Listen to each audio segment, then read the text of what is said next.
Cuando terminó la primera vuelta, y no me vas a dejar mentir, nosotros vinimos de una campaña siempre de menos a más. Pasamos por un proceso de invisibilización y cuando fue el 11 de abril, el primer mensaje era realizar justamente alianzas con la ciudadanía. Nosotros ya habíamos tenido en el año 2019 un intento de unión de las izquierdas, sin embargo no se pudo realizar. Ahora ya tenemos la oportunidad que la izquierda progresista que representa a doña Verónica Mendoza esté en este acuerdo de compromiso con nosotros, y por supuesto que nos causa satisfacción, porque creo que desde muchísimos años no veíamos esta unión de las izquierdas, ¿no? Desde la época de Barrantes. Sí, bueno, han tenido otros acuerdos, incluso terminaron apoyando a Ollantumala, pero al poco tiempo Javier Descanseco terminó abandonando la bancada, ¿no es cierto? Fue el primero a abandonar en su momento la Claro. bancada de Ollantumala por la falta de acuerdos y de políticas en común que tenía con digamos, en ese momento Descanseco representaba la verdadera izquierda y Humala estaba yéndose ya hacia la centro derecha, básicamente, ¿no? Y provocó una ruptura. ¿Sientes como que esta es una verdadera alianza de las izquierdas en el país? Considero que sí. Nosotros hemos estado buscando el diálogo de manera permanente con las izquierdas. Creo que este es un aspecto que aún nos faltaba, ¿no? Básicamente con la agenda de la izquierda progresista. Creo que en esta segunda vuelta solamente el peruano, el ciudadano, tiene dos opciones. O elegimos el continuismo de la defensa del statu quo y o establishment al que nos ha tenido acostumbrado a la corrupción implantada desde la década de los 90, o decidimos reformas y cambios democráticos. Lo que está pasando ahora en Colombia, Fernando, y ustedes por su equipo periodístico lo saben, obedece que el gobierno, en vez de lograr una renegociación tributaria, en vez de sentarse con las empresas para poder recaudar más, lo que ha hecho es aumentar impuestos al ciudadano de a pie. Entonces, nosotros planteamos que no se trata de aumentar impuestos al ciudadano de pie a rajatabla. Claro, hay que aumentar la presión tributaria y me refiero a que reduzcamos justamente la tasa de informalidad, pero no aumentando los impuestos a los ciudadanos, sino por el contrario, hacer un consenso de renegociación tributaria con las grandes empresas, porque el Perú es un país eminentemente minero y recordemos que donde va a haber rentabilidad va a haber inversión. Entonces, lo que Perú Libre plantea en su plan económico, que es básicamente la economía popular con mercados, tomando como dos ejemplos, por un lado, el papel económico social, comunitario, productivo de Bolivia, y por otro lado la revolución ciudadana en Ecuador, son aspectos que nos parecen importantes. Entonces, lo que le pedimos a la ciudadanía es que puedan confiar en este proyecto político, porque no estamos hablando de improvisados. Somos un partido político, Fernando, que ha ido siempre de lo más pequeño hacia lo más grande. Yo estoy en política bastante tiempo, bueno, de la edad que tengo, pues, 31 años, y recuerdo que cuando yo tenía 23, 24 años, estaba en tu programa y conversábamos justamente de política, e incluso me mencionabas la importancia de que en algún momento se dé esta unión de izquierdas, y por fin lo estamos viendo. Ahora, en esta situación que se está viendo, yo te he apreciado en algunas entrevistas nacionales. En ese tiempo tú, además de abogada, has llevado maestría, por lo que tengo entendido, y estás en el plano constitucional. Te escuché en una entrevista que tuviste con un medio de la capital de la República. Me pareció muy interesante el tema porque tenemos serios cuestionamientos a la constitución del fujimorismo, pero desde tu punto de vista, para llegar a hacer las reformas, incluso llamar a una nueva constitución, hay que respetar esta constitución y este modelo constitucional. Pero eso no es lo que llega de otros congresistas que de otras regiones en el país. ¿Existe algún consenso de eso entre ustedes, los parlamentarios, que son los que tienen una parte decisiva de Perú Libre, para ver cuál es la ruta, el camino en busca de una nueva constitución? Hasta Cerrón tuitea la de cerrar Congreso y de caer con todo para instaurar un nuevo modelo constitucional, principalmente hacia el campo del modelo económico. Pero ¿existe consenso de ustedes cuál sería esa ruta para una nueva constituyente? Tú que manejas más este tema, porque se escuchan varias versiones. La tuya me parece la más centrada, aterrizada, pero no sé si es la mayoritaria dentro del grupo de parlamentarios. Hace una semana y media nos reunimos los 37 parlamentarios en Lima justamente para poder emitir esta primera directiva nacional que te comento, que nos habla sobre el asunto de las vocerías, sobre los comandos unitarios de campaña. Por cierto, la única vocera titular de la región de Tacna soy yo a través de directiva nacional. Entonces, nos hemos reunido los 37 parlamentarios a fin, uno, de ver la importancia del fortalecimiento de la estructura del Estado. Te comento que en esta reunión estuvo el profesor Pedro Castillo, no estuvo el doctor Vladimir Cerrón. El doctor Vladimir Cerrón tiene un papel a nivel de la organicidad del partido, comités ejecutivos distritales, provinciales, regionales, pero no tiene injerencia política en esta segunda vuelta, porque esa prerrogativa solamente le corresponde al profesor Pedro Castillo. Sobre el marco constitucional que mencionas, la Constitución del 93 tiene seis títulos. En el último título se habla sobre la reforma constitucional. No se habla exactamente sobre la Asamblea Constituyente, y yo lo vengo diciendo hace bastante tiempo atrás, pero dentro de esta reforma constitucional se nos habla de dos mecanismos, ¿no? Lo que nosotros planteamos para hacer una reforma total de la Constitución tiene que ir aplicado de manera conjunta con el artículo 31, el artículo 32 de la Constitución Política, que nos habla de la reforma total o parcial. Entonces, dentro de la reforma total estaría lo que viene a ser la Asamblea Constituyente. Ojo, en ningún momento nosotros deseamos disolver el Congreso, porque eso lo que significaría es patear el tablero. O sea, hemos entrado por la vía democrática y tenemos que continuar en la vía democrática, y los 37 parlamentarios coincidimos en esto. Nosotros entendemos que pueden haber, ¿no?, algunas voces diferentes que tienen su derecho a la libertad y pueden opinar una cosa, pero finalmente, Fernando, los congresistas somos nosotros. Entonces, yo he entrado con un respaldo que puede algunos de la oposición, que siempre van a tener pues sus discrepancias, pero lo cierto es que hay un papel importante que cumplir aquí en la región de Tacna y en todo el país. Pero en mi caso muy especial, Fernando, yo quiero un compromiso con la región de Tacna, porque he visto cómo cada 5 años tenemos 130 limeños más.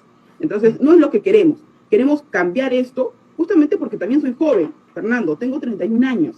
Entonces, quisiera que la situación de la percepción respecto a los congresistas, respecto a los representantes, cambie. Eso es lo que tengo todos los días en mente. Entonces, cuando hablo con los congresistas, porque nosotros sí tenemos un chat, y por cierto, no está el doctor Vladimir Cerrón, porque me preguntan, porque él no nos maneja como pasaba con la botica, como pasaba con el mototaxi, en la época del fujimorismo, que ella decía quién hablaba, quién se reía, quién aplaudía. Eso no pasa con nosotros. Ahora, si me dices que se puede ir en camino a una reforma total de la Constitución, ¿cuál sería ese camino constitucional? Ya, justamente está en el artículo 32. El Ejecutivo tiene la prerrogativa de presentar justamente esta nueva Constitución, o sea, como tal, ¿no? Plantear que exista en el Perú el referéndum. Se plantea ante el Congreso de la República. Dentro del Congreso se puede lograr el consenso. Nosotros solamente somos 37 parlamentarios. Yo recuerdo que en campaña política el señor Lescano, a través de Acción Popular, hablaba también de una nueva Constitución. Entonces, hay voces y voces dentro de Acción Popular. Igual lo hizo el JP. JP sí va a votar. Claro, y algunos elementos que no son muchos del Partido Morado, ¿no? Alianza para el Progreso, hay muchas personas de centro izquierda, lo digo por experiencia propia. Entonces, vamos a buscar esa vía. La otra vía que existe dentro del marco... ¿Cuántos votos necesitan ahí? ¿Cuántos votos necesitan en el Parlamento? 67 votos, ya. Fernando, 67 votos. Ya. La otra opción que existe, igual se las planteo, ¿no?, que son las opciones que nosotros vemos, es la recolección de firmas, ¿no?, de la ciudadanía para que ingrese directamente, ¿no? Entonces, esas opciones nosotros vemos. Yo entiendo que el doctor Vladimir Cerrón dio una tercera vía, que si bien es cierto, esta Constitución del año 93 la permite, pero de ninguna forma la recomendamos. ¿Pero ¿por qué no la recomendamos? ¿La de cerrar el Congreso ante 2 negativas de confianza? Correcto, esa no la recomienda. Bueno, pero podría llamar a una nueva elección de Congreso con características constituyentes, ¿eso está en la Constitución? Lo que pasa es que la Constitución que nosotros tenemos, que como te digo tiene 6 títulos, el título 4 de la estructura del Estado es un debilitamiento de la estructura del Estado. Esta Constitución nos ha dado, por ejemplo, en menos de 3 años, cuando operaba la mayoría fujimorista, 2 presidentes basándose en un inciso sobre la incapacidad moral. Entonces, por eso nosotros creemos que la Constitución tal y como está no es la más viable, porque permite que los poderes del Estado se superpongan, y los poderes del Estado, por doctrina, no deben de superponerse, sino deben de coexistir, casi tan igual como deben de coexistir las derechas, las izquierdas y los centros. Entonces, lo que nosotros propiciamos es el aspecto 1 y en otro el aspecto 2. Cuando le preguntaron al doctor Vladimir en esta entrevista, que también tuve la oportunidad de ver, él planteó las posibilidades que según existen en esta Constitución, y eso no es falso, ¿no? Todo constitucionalista sabe que están esas opciones, pero no es lo recomendable en estos momentos para nuestro país, porque estamos en una situación de inestabilidad política. Fernando, en 5 años vamos a tener 5 presidentes, ¿no? Esto ha ocasionado que podamos tener esta recepción tan vaga frente a la pandemia. O sea, hemos tenido la peor recepción de la pandemia, sin hospitales, con los derechos laborales del sector salud totalmente aniquilado, menoscabado, sin oxígeno, ni siquiera con vacunas. Imagínate, Latinoamérica nos lleva la ventaja respecto a la adquisición de vacunas. Tenemos solamente el 2.8 de población del 100% inmunizada. Ni siquiera tenemos un padrón ya para poder vacunar a las personas. Lo dijiste tú hace algunos días. No sabían qué hacer con las vacunas, Fernando. No sabían qué hacer con las vacunas. Entonces, este tema de gestión no solamente es de la región, sino que el carácter de descentralización que se desarrolla en la Constitución es muy vago, es muy vago. Por eso, el talante tiene que ser democrático. Y eso es lo que nosotros perseguimos. Ya, perfecto. Ahora, en el caso de ustedes, los congresistas que han llegado son todos de Perú Libre, hay invitados. Bueno, como sabes, el año pasado, cuando ingresa a la afiliación el profesor Pedro Castillo, ingresan también docentes, ¿no? Personas obviamente del magisterio, y hemos conseguido la afiliación de muchos de ellos. Tengo entendido que todavía algunos están en proceso de afiliación, ¿no? El profesor Fernando Herrera ingresa por parte del magisterio y nosotros hemos podido trabajar con él, ¿no? Nosotros, nuestra campaña ha sido de 4 candidatos, pero hemos visto el trabajo tan importante que ha desplegado el magisterio y en otras regiones también, ¿no? Entonces, sí tienen un número importante, y creo que eso es justamente vital. Pero ¿están de acuerdo programáticamente? Lo digo porque para que no haya grandes diferencias, porque diferencias pueden haber, pero grandes diferencias en el Congreso con la representación. No, justamente con ellos tenemos una excelente relación, porque cuando nosotros nos reunimos los 37, notamos todo el ánimo de ellos de ya estar con los comités justamente de campaña unitarios en sus respectivas regiones, trabajando el tema de la afiliación y la militancia, solo que su afiliación es un poco lenta por el proceso que estamos viviendo ahora, ¿no? Porque hay que digitar. Entonces, estamos trabajando de la mano. El mismo profesor Pedro Castillo dijo algo muy curioso, que fue una reunión privada, entonces igual lo comento, que nosotros no vamos a aceptar a traicioneros, y si hay traicioneros, lo vamos a decir públicamente, ¿ya? Porque estamos hartos del transfugismo, que ingresan por una bandera y ni bien entran, están 4 meses, 5, 6 meses, 1 añito, y de ahí se cambian de bandera, ¿ya? Eso es algo que nosotros repudiamos, y sí lo indicó el profesor Pedro Castillo, y todos obviamente asistimos, porque no tiene mucha gracia el tema de la valla electoral. Si yo ingreso por un partido político y no estoy de acuerdo y simplemente me voy por otro. Entonces, esa situación que nosotros en su momento repudiamos, lamentablemente el Tribunal Constitucional le ha dado otra mirada, ¿no? Y ha permitido que existan bancadas satélites. Ojalá exista ahora ese consenso para eliminar esta figura, porque consideramos que necesitamos fortalecer la clase política. Es más, ahora que han habido varios partidos que han perdido la inscripción, ¿no? Entonces tenemos que ser coherentes. Si se pierde la inscripción por no pasar la valla, entonces ¿por qué vamos a permitir que hayan disidentes dentro del Congreso de la República? No guardaría coherencia. No, sobre todo que sean partidos políticos. Algo que yo mencionaba al principio era este acuerdo entre Verónica y que es JP, y hay que decirlo así porque es Juntos por el Perú, más que Verónica, es una relación política, y el otro es Perú Libre, y es Castillo su candidato a la presidencia. En el otro lado, en la derecha, digámoslo, cada cabeza se cree dueño de la franquicia y va y se pega y busca sus intereses al otro lado.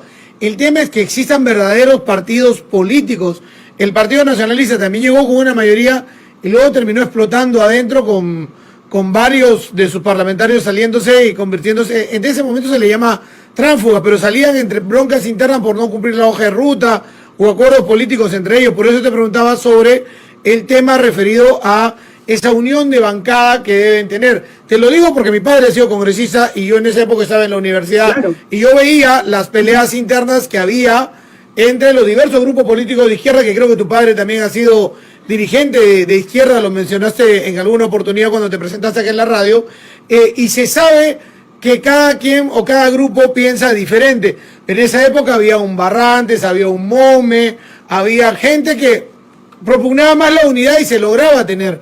El llegar con una bancada importante, si bien no es mayoritaria en el Congreso, debe tener también, así como con Verónica Mendoza, acuerdos mínimos en el Congreso para que después no termine explotando una bancada y terminen siendo también satélites divididos ahí dentro de lo que es Perú Libre. Has dicho algo muy, muy importante. Has hablado de un tema histórico, ¿no? Cómo se percibía en la década de los 60, los 70, la visión política del país. Y eso es cierto.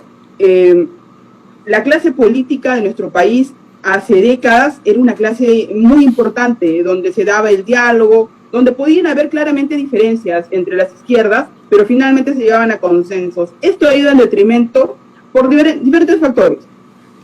Pasamos un proceso de despolitización y muchos de estos factores se deben justamente a la Constitución del año 93.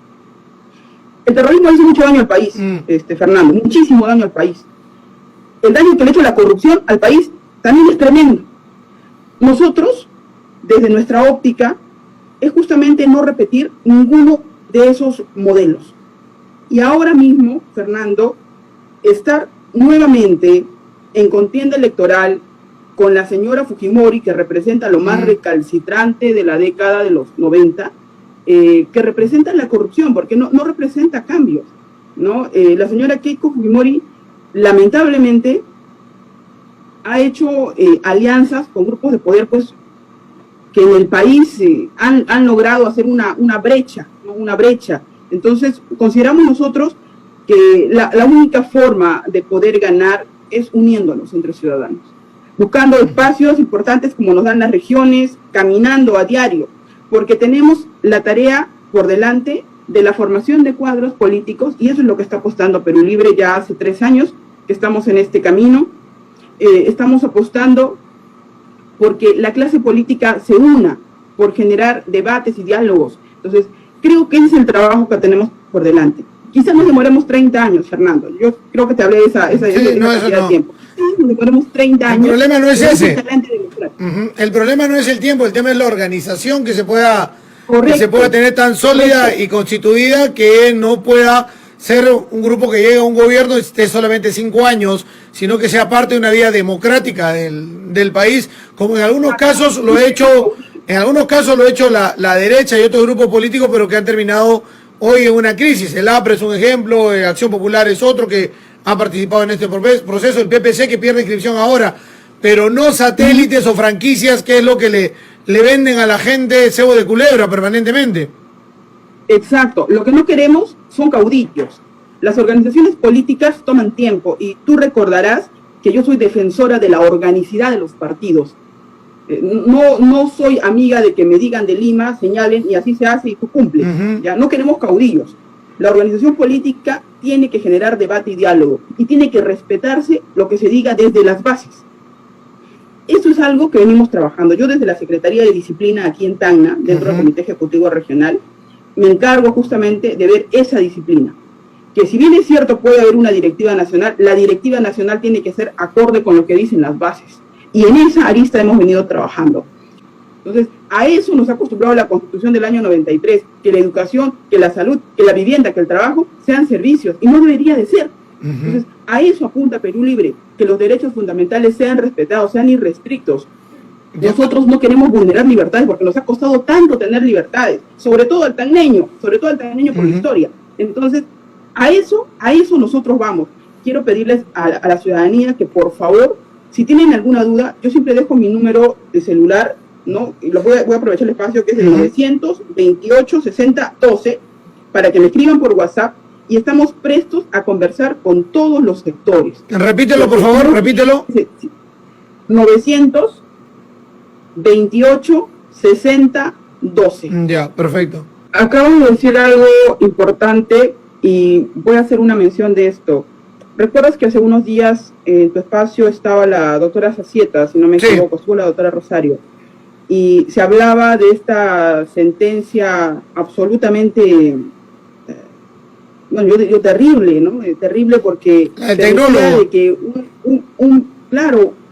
una persona haya abusado de una menor. Entonces, tú terminabas totalmente sorprendido. La doctora Zacieta no lo podía creer. Y yo creo que la ciudadanía aún dice, ¿cómo es posible que existan magistrados que teniendo el principio de discrecionalidad puedan emitir ese tipo de sentencias tan vergonzosas, generando pésimos precedentes? Entonces, el fallo judicial, estimado Fernando, fallo es porque el magistrado es propenso a equivocarse, ¿ya? Ahora, vamos al tema concreto de la politización que se ha tenido sobre el sistema judicial. Eso es cierto. Tenemos una politización del sistema judicial, no de todos, no de todos, porque hay magistrados a carta cabal, pero no son todos.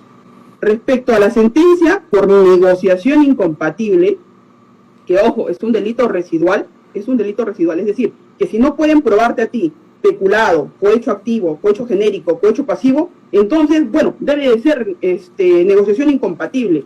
Y en esta negociación incompatible, aquí en breve lo explico, es que hubo una firma del anterior gobernador regional de Junín que firmó ya una acta de carácter extrajudicial, conciliatorio, con el procurador público del Estado y tuvo que cumplir Vladimir Cerrón. Nunca se probó que Vladimir Cerrón ya haya recibido el dinero, porque solamente dijo, esto es el informe que me dan la Procuraduría para que yo desembolse esto. Se dio la firma y después de años llegó la Contraloría y dijo, señor, usted ha firmado esto. Sí, pero porque acá tenemos un acta conciliatoria y el acta conciliatoria tiene valor judicial. Entonces, ¿cómo hago? Sí, señor, pero eso es delito, ¿ya? Y por eso lo sentenciaron a Vladimir Cerrón. Yo lo dejo para que la ciudadanía saque sus conclusiones. Entonces, no es lo mismo hablar de corrupción probada de la señora Keiko Fujimori, la de su padre y de los lobbies perpetuados en el año 2016 con estos chats, defendiendo a Inostrosas, por ejemplo, y comparar lo de Cerrón. No es lo mismo. Hay factores que va a aprovechar los grupos de poder, va a aprovechar la señora Fujimori, o sea, pero son casos aislados que lamentablemente hay que saber llevarlos. O sea, considero que en esta etapa mal haríamos nosotros decir, no, si es un pasivo. No, yo creo que tenemos una politización de la justicia. Creo que se ha perseguido a los dirigentes de izquierda. Yo lo creo. Muchas personas pueden no creerlo. Creo que el Poder Judicial en muchos casos se ha equivocado. Muestra de ellos que hace unos días tenemos una sentencia penosa que termina absolviendo a una persona que a todas luces sí ha vulnerado la integridad física y psicológica de una menor de edad. Entonces, vemos que no es que porque sea magistrado... Bueno, tienes a un juez que dejó a un policía libre que era un doble asesino en la Llanada, ¿no? Por ejemplo. Entonces, lo que ha pasado justamente con las señoritas asesinadas cruelmente encontradas en el Pozo de la Llanada. O sea, ahí hay casos evidentes. Entonces, que nos vengan a decir, no, que la justicia son unos inmaculados, no. Hemos tenido casos y casos. Entonces, respecto al señor Cerrón, por un caso aislado, no dicen, todos son así. No, un momentito. Todos no. Pero es que es política eso. Pero es que es política. Los que la tenemos, la podemos. Sí, claro, es un tema político, pero quieren tratar de decir que el ladrón, ¿no? Que el ladrón es de la misma condición, ¿no? La señora Keiko Fujimori. Porque ella es ladrona, dicen, no, todos son de mi misma condición. Entonces, no podemos caer en ese juego. Por eso es importante que tengamos nosotros presente esta unidad, ¿no? Y creo que los compromisos firmados justamente el día de ayer terminan diciendo lo siguiente. Mire, un caso aislado no significa que todos. Porque la única forma de poder contrarrestar esta guerra sucia del fujimorismo es, en efecto, la unidad de la izquierda.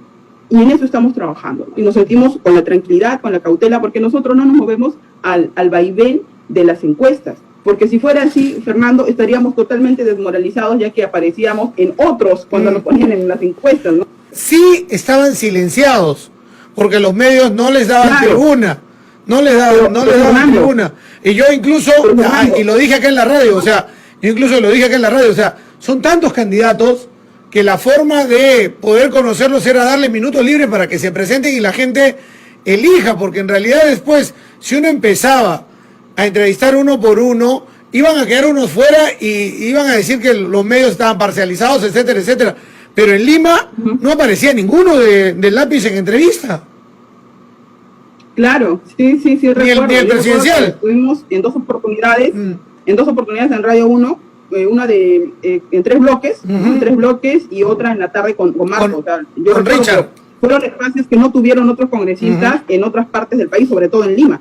¿No? En Lima pasaron totalmente invisibilizados. Finalmente, de los 37 parlamentarios, 35 somos de provincia, ¿no? Del interior del país. Y solamente 2 son de Lima, Guillermo y Tello.